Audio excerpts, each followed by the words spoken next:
recording by DJ Akhilesh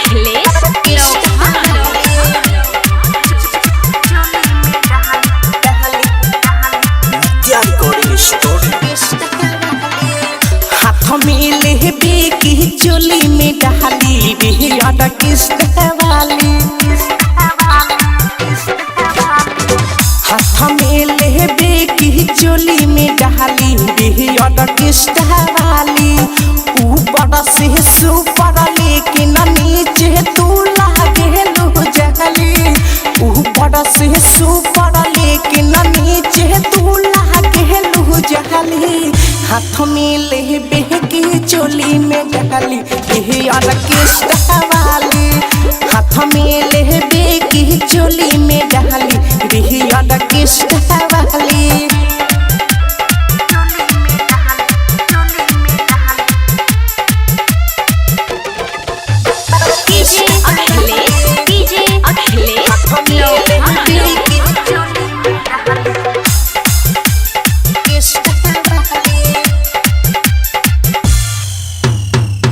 गोडे गोडे गहाल तोहर कदी मिसकेला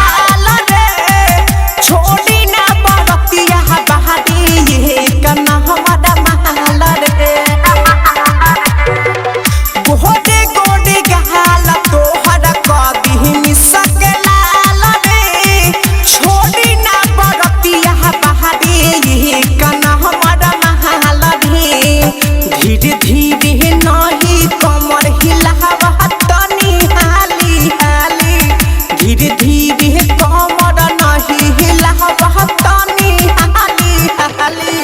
हाथ में लेबे की चोली में डाली बिहार किस्त वाली हाथ में लेबे की चोली में डाली बिहार किस्त वाली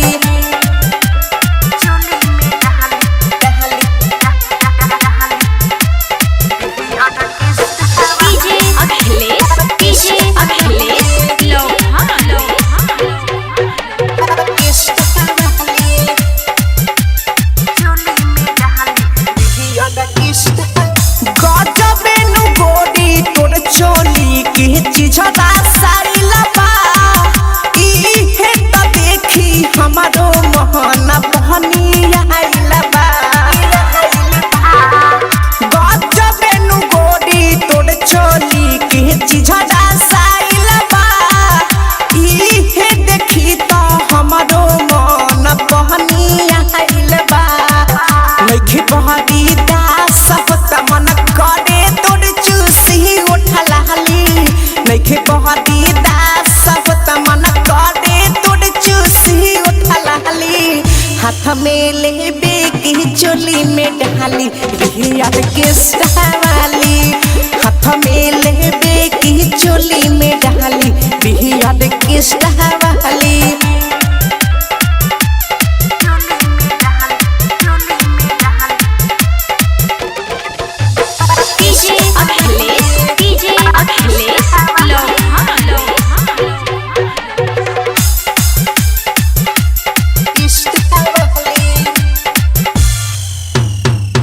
राजू रंग गीला सहने रात याद बीता दे ढोडी ओडी के चनी दनी साजन के चिखा दे लड्डू नित्या सहने रात याद बीता दे ढोडी ओडी के चनी दनी साजन के चिखा दे बीबी का तूफान तू ही छोड़ दी चुमा लेके खाली बीबी का तूफान तू ही छोड़ दी चुमा लेके खाली हाथ में लेबे की चोली में डाली बिहार किस्त वाली हाथ में लेबे की चोली में डाली बिहार किस्त वाली Nitya recording studio।